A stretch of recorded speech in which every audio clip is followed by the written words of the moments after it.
নমস্কার বন্ধুরা, কম্পিটিটিভের দুনিয়ার প্রত্যেকে স্বাগত এবং আপনাদের সাথে আছি আমি পর্ণদীপ। আর আমরা ডেইলি কারেন্ট অ্যাফেয়ার্স অ্যানালিসিস করি। আজ 4 জুন 2021 ইম্পর্টেন্ট কিছু কারেন্ট অ্যাফেয়ার্স দ্য হিন্দু থেকে নিয়ে চলে এসেছি। তো চলুন ভিডিও শুরু করা যাক। তার পূর্বে এগিয়ে চলো, এই টেলিগ্রাম চ্যানেলটিকে সাবস্ক্রাইব করতে ভুলবেন না।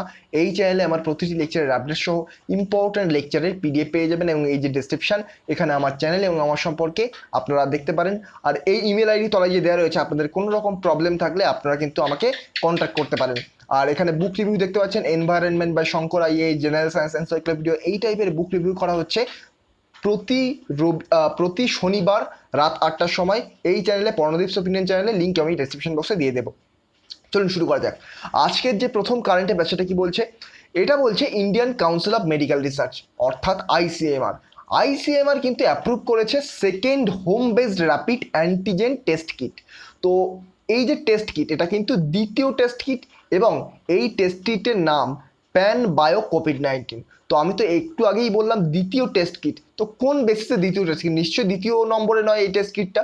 এই টেস্ট কিটটা দ্বিতীয় এমন টেস্ট কিট যেটা বাড়িতে বসেই আপনি কোভিড টেস্ট করতে পারবেন এবং যার মাধ্যমে মোটামুটি আপনি একটা স্যাটিসফাইড একটা অ্যান্সার পাবেন যে আপনার কোভিড পজিটিভ নাকি নেগেটিভ। তো মনে রাখবেন, এই টেস্ট কিট কিন্তু ডেভেলপ করা হয়েছে অ্যাবোট র্যাপিড ডায়াগনস্টিক ডিভিশনের দ্বারা। আর কোথায় আছে এটা? শিকাগোর অ্যাবোট র্যাপিড ডায়াগনস্টিক ডিভিশনের দ্বারা। আর এই যে টেস্ট কিট মোটামুটি সেলফ ইউজ করতে পারবেন আপনি। এছাড়াও এটা কিন্তু 5 জুলাই থেকে বাজারে অ্যাপ্রুভ করে দেওয়া হবে। আইসিএমআর কিন্তু এটা অ্যাপ্রুভ করে দিচ্ছে। আর এর যে প্রাইস, এটাও সেট করা হবে এবং ডিক্লেয়ার করে দেওয়া হবে 5ই জুলাইয়ের পর থেকে। তাহলে আমরা কি নিউজ পেলাম? বর্তমানে যে কোভিড-19, অনেক সময় দেখা যায় যে আমরা হসপিটালে যেতে পারি না টেস্ট করার জন্য, কিন্তু আমাদের একটা সন্দেহ হচ্ছে। অনেক সময় আমরা ভয় পাই, কেননা হসপিটালে যে কন্ডিশন, বর্তমানে হসপিটালে সাধারণত বেড পাওয়া যায় না, এছাড়াও বিভিন্ন রকম অনেক খারাপ কন্ডিশন রয়েছে হসপিটালে। তো সেই জন্য আপনি বাড়িতে বসে যাতে কোভিড-19-এর যে টেস্ট, মোটামুটি একটা সেলফ স্যাটিসফাইড টেস্ট করে নিতে পারেন, তার জন্য pan bio COVID-19 test kit তৈরি করা হয়েছে অ্যাবোট র্যাপিড ডায়াগনস্টিক ডিভিশনের দ্বারা, যেটা শিকাগোতে অবস্থিত। আর এটা 5ই জুলাই থেকে অ্যাপ্রুভ করে দেওয়া হবে আইসিএমআর এর দ্বারা। আর এর যে প্রাইস, সেটাও ডিক্লেয়ার করা হবে 5ই জুলাই থেকে। তো চলুন নেক্সট দেখা যাক। নেক্সট হচ্ছে সাবসিডি স্কিম। তো দেখুন, এই যে নিউজটা বলবো, নিউজটায় আপনাদের মনে হতে পারে যে এটা সাবসিডি কী করে হলো, আগে নিউজটা বলে নিই, নেক্সট আমি সাবসিডির ব্যাপারে আলোচনা করব। তো ইউনিয়ন এগ্রিকালচার মিনিস্টার অর্থাৎ আমাদের যে কৃষিমন্ত্রী, সেন্ট্রালের ক্ষেত্রে যে কৃষিমন্ত্রী, তার নাম কি? নরেন্দ্র সিং তোমার। আমাদের কৃষিমন্ত্রী নরেন্দ্র সিং তোমার কিন্তু রিসেন্টলি লঞ্চ করলেন একটা সিড মিনিকিট প্রোগ্রাম। তো এই সিড মিনিকিট প্রোগ্রামের মাধ্যমে কি করা হবে? হাই ইয়েল্ডিং যে ভ্যারাইটি আছে সিডের মধ্যে বিভিন্ন রকম পার্ট রয়েছে এবং সেই সিডের মধ্যে হাই ইয়েল্ডিং ভ্যারাইটির সিড, স্পেশালি অয়েল সিড এবং পালসেস অর্থাৎ যে তৈলবীজ এবং সাধারণত ডাল জাতীয় শস্য, এই শস্যের যে বীজ, সেটা প্রোভাইড করা হবে সাধারণ কৃষকদের।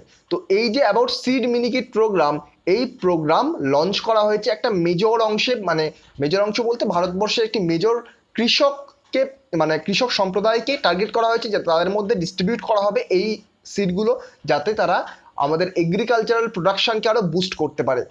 আর এই যে সিডের মাধ্যমে এটা কিন্তু সিড রিপ্লেসমেন্ট রেটকেও কিন্তু হাই করে দেবে। অর্থাৎ আমরা কি করি, ধরুন আপনি সিম্পল একটি চাষ করছেন, আমাদের পশ্চিমবঙ্গের চাষের কথাই দেখুন না কেন, আপনি সিম্পল একটি চাষ করছেন, আমরা করি সাধারণ যে চাষি, তারা একটা জায়গা থেকে আরেকটা জায়গায় আলাদা আলাদা করে দানা থেকে সেটা চারা বার করা হয়, তারপর সেই চারাটা আবার আমাদের জমিতে গিয়ে বসাতে হয়। কিন্তু রিসেন্টলি আমরা দেখতে পেলাম অন্যান্য রাজ্য কিন্তু তারা ট্রাই করছে ডিরেক্টলি যে ওই দানাটা আমরা যদি চাষের ক্ষেতে ফেলতে পারি এবং ঘন ঘন যদি আমরা সেই চারা বার করতে পারি, সেখানে আমাদের প্রোডাকশন আরও বৃদ্ধি পাচ্ছে। তো এই জন্য কিন্তু এখানে সিড রিপ্লেসমেন্ট রেটটা কিন্তু বাড়ানোর কথা বলা হচ্ছে। এবং আমি যে একটু আগেই বললাম সিড সাবসিডি সম্পর্কে, সাবসিডি কীভাবে কাজ করলো, তো দেখুন সাবসিডির কিন্তু অনেক রকম ভাগ রয়েছে। সাবসিডি মানে শুধুমাত্র এই নয় যে কম দামে গভর্নমেন্ট আপনাকে কোনো কিছু প্রোভাইড করলো, ফার্টিলাইজার প্রোভাইড করলো। তো এই যে সাবসিডি, এই সাবসিডি কিন্তু পড়ে যাচ্ছে সিড সাবসিডির মধ্যে। সিড সাবসিডি কি? যখন গভর্নমেন্ট আপনাকে খুব কম প্রাইসে বা জিরো প্রাইসে কোনো সিড প্রোভাইড করে, তখন সেটাকে বলা হয় সিড সাবসিডি। এছাড়াও সাবসিডির অনেক রকম ভাগ রয়েছে। ফার্টিলাইজার সাবসিডি রয়েছে, যেখানে ফার্টিলাইজার সাবসিডির ক্ষেত্রে দেখা যায় যে অল্প দামে যে ফার্টিলাইজার বা সার সেটা প্রোভাইড করা হয়। এছাড়াও ডিরেক্ট ইনডিরেক্ট সাবসিডি রয়েছে, এক্সপ্লিসিট ইমপ্লিসিট সাবসিডি রয়েছে, তো এটা কিন্তু আবার এক্সপ্লিসিট সাবসিডির মধ্যেও পড়ে যায়। তো এক্সপ্লিসিট সাবসিডি কি সেটা আমি অন্য দিনে একদিন আলোচনা করবো। সাবসিডি নিয়ে যখন আলোচনা করবো, সাবসিডি নিয়ে টোটাল ইউপিএসসিতে মেন্সে GS3-তে কিন্তু একটা ইম্পর্টেন্ট পার্ট রয়েছে, ওখান থেকে কিন্তু অনেক কোশ্চেন আসে, অনেক কোশ্চেন আসতে পারে। তো এইটা নিয়ে কিন্তু আমি অন্য একদিন আলোচনা করবো। তো যাই হোক, সাবসিডি নিয়ে আজ আমরা আর এগোচ্ছি না। আজকে নিউজ কি ছিল, আমাদের union agricultural minister Narendra Singh তোমার পালসেস অর্থাৎ ডাল জাতীয় শস্য এবং তার সাথে অয়েল সিডস তৈলবীজ জাতীয় শস্য, এই শস্যের যে উন্নত এবং খুব বেশি পরিমাণে যাতে প্রোডাকশান হয়, তো সেই জন্য এ সিড কিন্তু প্রোভাইড করবে সাবসিডির মাধ্যমে আমাদের দেশের একটা বৃহৎ অংশের ফার্মারদের কাছে। তো নেক্সট দেখবো, নেক্সট RDSOর ফুল ফর্ম কি, research design and standard organisation. Research design and standard organisation RDSO এর ফুল ফর্ম। তো এটা কিন্তু রিসেন্টলি জিতেছে একটা SDO স্ট্যান্ডার্ড ডেভেলপিং অর্গানাইজেশন হিসেবে। তো এটা আমাদের ইন্ডিয়ান রেলওয়ের একটা উইং, ইন্ডিয়ান রেলওয়ের একটা শাখা হলো RDSO, research design and standard organisation. এটা রিসেন্টলি প্রথম ইনস্টিটিউশন হয়েছে স্ট্যান্ডার্ড ডেভেলপিং অর্গানাইজেশন হিসেবে। এটা কিন্তু পরীক্ষার জন্য ইম্পর্টেন্ট, পরীক্ষায় আসতে পারে। আগেরটা পরীক্ষায় আসার চান্স কম, এটাও পরীক্ষায় আসার চান্স কম, কিন্তু এইটা কিন্তু পরীক্ষায় আসতে পারে। তো এটা কোন স্কিমের মাধ্যমে, ওয়ান নেশন ওয়ান স্ট্যান্ডার্ড, এই যে mission bureau of Indian standard, এই মিশনের মাধ্যমে কিন্তু এটা SDO বা স্ট্যান্ডার্ড ডেভেলপিং অর্গানাইজেশন এই ভূষণে ভূষিত হয়েছে RDSO। নেক্সট দেখবো রোবোটিক মিশন। তো নাসা কিন্তু আমেরিকান স্পেস এজেন্সি নাসা, যার হেডকোয়ার্টার কোথায়, নাসার হেডকোয়ার্টার রয়েছে ওয়াশিংটন DC, প্রতিষ্ঠা হয় 1958 সালে। আপনাদের কাছে একটি কোশ্চেন করব, নাসার ফুল ফর্ম কি। নাসার ফুল ফর্ম জিজ্ঞাসা করছে, আমি প্রতিদিন বলে দিই নাসার ফুল ফর্ম এই, নাসার ফুল ফর্ম এই। আজ আপনারা আমাকে কমেন্ট বক্সে জানাবেন নাসার ফুল ফর্ম কি। তো আমেরিকান স্পেস এজেন্সি নাসা কিন্তু রিসেন্টলি অ্যানাউন্স করেছে যে তাদের দুটো নতুন রোবোটিক মিশন পাঠানো হবে, যাদের নাম কি, ডেভিনকি অ্যান্ড ভেরিটাস। ডাভিনকি এবং ভেরিটাস হলো রোবোটিক মিশন নাসার রোবোটিক মিশন, যে দুটোর পিছনে ফান্ড করা হচ্ছে $500 মিলিয়ন। আর এটা 2028 এবং 2030 সালে কিন্তু লঞ্চ করা হবে। ডাভিনকি এটা 2028 এবং ভেরিটাস 2030 সালে লঞ্চ করা হবে, আর দুটোই কিন্তু রোবোটিক মিশন। তো আমি একটু আগেই বললাম নাসা প্রতিষ্ঠিত হয় 1958 সালে। 1958 সালে আর কোন ভারতের ইম্পর্টেন্ট অর্গানাইজেশন প্রতিষ্ঠিত হয়, ভেরি ভেরি ইম্পর্টেন্ট কোশ্চেন, মনে রাখবেন DRDO, defence research and development organisation. DRDO কিন্তু প্রতিষ্ঠা হয় 1958 সালে। আর বর্তমান DRDO চিফের নাম কি, সতীশ রেড্ডি, এবং DRDOর হেডকোয়ার্টার রয়েছে কিন্তু নিউ দিল্লিতে। এছাড়াও ভারতের ইম্পর্টেন্ট অর্গানাইজেশনের মধ্যে ISRO important, Indian space research organisation. তো এই যে ইসরো 1969 সালে এটা প্রতিষ্ঠা হয়, এবং বর্তমান চিফের নাম K. শিবান, আর হেডকোয়ার্টার কর্ণাটকের বেঙ্গালুরুতে অবস্থিত।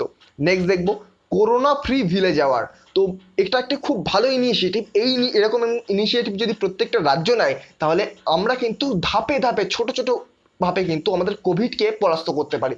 তো এই যে ইনিশিয়েটিভের মাধ্যমে কি বলা হচ্ছে, Maharashtra government recently corona free village কম্পিটিশনের আয়োজন করেছে।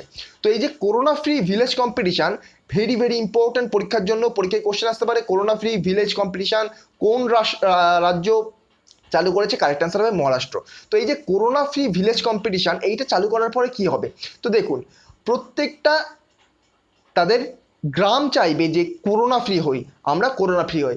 এইভাবে ধীরে ধীরে ধাপে ধাপে কিন্তু আমাদের সেলফ গভর্নেন্সের পক্ষ থেকে কিন্তু ধীরে ধীরে একটা পঞ্চায়েত লেভেলে অনেকগুলো গ্রাম থাকে, তো এই পঞ্চায়েতের মধ্যে দেখুন অনেকগুলো গ্রাম চেষ্টা করছে যে আমরা যাতে কোভিড না ছড়াই, আমরা মাস্ক পরছি, আমরা রেগুলার স্যানিটাইজার ইউজ করছি, নিজেদের প্রোটেকশন নিজেরা নিচ্ছি, তাহলে তো কোভিড একেবারেই ছড়ানোর চান্স থাকবে না, মানে একেবারে থাকবে না বলা ভুল, কিন্তু কমে যাবে চান্সটা। তো সেক্ষেত্রে কিন্তু আমরা নিজেদের সুরক্ষা যদি নিজেরাই নিই, তাহলে কিন্তু একে অন্যের সাথে একটা কম্পিটিশন তৈরি হবে যে আমরা ওদের থেকে আগে কোভিড ফ্রি হচ্ছি, এবং এই কম্পিটিশনের মাধ্যমেই কিন্তু আমরা কোভিডকে মুক্ত করতে পারবো ভারত থেকে। তো এই যে উদ্দেশ্যে করোনা ফ্রি ভিলেজ অ্যাওয়ার্ড চালু করা হলো, করোনা ফ্রি ভিলেজ কম্পিটিশন চালু করা হলো মহারাষ্ট্র গভর্নমেন্টের দ্বারা। আমার মতে এটা কিন্তু প্রত্যেকটা রাজ্যে করা দরকার, খুব হেল্পফুল এটা। আমরা সবসময় একে অপরের সাথে কম্পিটিশন করতে চাই, এবং যখন এই কম্পিটিশন চালু হবে তখন প্রত্যেকটা গ্রাম চাইবে তাদের যে লোকাল সেলফ গভর্নেন্সের পক্ষ থেকে যে তারা যেন প্রথম হয়, এবং প্রত্যেকেই চাই প্রথম হতে। তো প্রত্যেকেই কিন্তু তখন নিজেদের মাস্ক, স্যানিটাইজার এগুলোকে ইউজ করবে। নেক্সট দেখুন মাডার্ড ম্যাপস। মাডার্ড ম্যাপস ব্যাপারটা কি? তো এটা হলো ফার্স্ট অফ ইটস কাইন্ড। তো দেখুন এটা একটা প্রথম এমন টাইপের মাডার্ড ম্যাপ চালু করা হলো। এই ম্যাপের মাধ্যমে আপনি দেখতে পারবেন, যে আপনার আশেপাশের কোন হসপিটালে বেড খালি রয়েছে। তো টোটাল 15 জন ডক্টর এবং 12 জন প্রফেশনাল মিলে কিন্তু ইন্ডিয়া ইউএস ডায়াসপোরার ক্ষেত্রে কিন্তু এই যে ম্যাপটা চালু করা হলো, এই ম্যাপের মাধ্যমে প্রত্যেকটা ব্যক্তি দেখতে পাবে যে কোন পজিশনে, তাদের বাড়ি থেকে কোন পজিশনে বা কতটা দূরে কোন হসপিটালে একটা বেড খালি রয়েছে। আর এটা কিন্তু ক্রিটিক্যাল কন্ডিশন, এই যে কোভিড-19 সময় যে ক্রিটিক্যাল এবং সেন্সিটিভ যে কেসগুলো, সেক্ষেত্রে এদেরকে প্রিভেন্ট করার জন্যই কিন্তু এই যে মাডার্ড ম্যাপ চালু করা হলো। ভেরি ভেরি ইম্পর্টেন্ট, পরীক্ষায় কিন্তু আসতে পারে। নেক্সট দেখবো রেড ট্যুরিজম। তো রেড ট্যুরিজম নামটা কমিউনিস্ট পার্টির সাথে যুক্ত, তবে কমিউনিস্ট পার্টি অফ ইন্ডিয়া নয়, কমিউনিস্ট পার্টি অফ চায়নার সাথে যুক্ত। তো ব্যাপারটা কি রেড ট্যুরিজম? তো এই যে রেড ট্যুরিজম, এখানে 100 অ্যানিভার্সারি অফ চাইনিজ কমিউনিস্ট পার্টির 2021 হচ্ছে। তো 2021 100তম অ্যানিভার্সারি পালন করা হচ্ছে চাইনিজ কমিউনিস্ট পার্টির। তো এই যে 100তম অ্যানিভার্সারি উপলক্ষে চায়না প্রমোট করছে রেড ট্যুরিজম।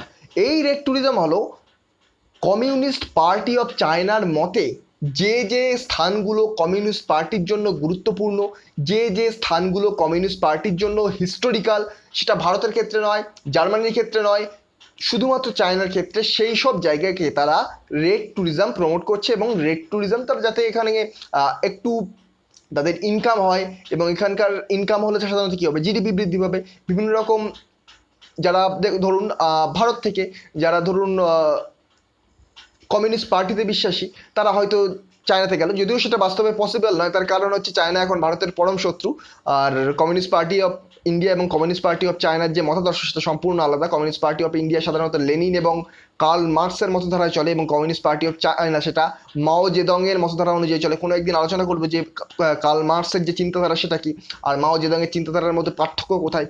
দেখুন কার্ল মার্কস অনেক উন্নত ধরনের চিন্তাধারার ব্যক্তি ছিলেন।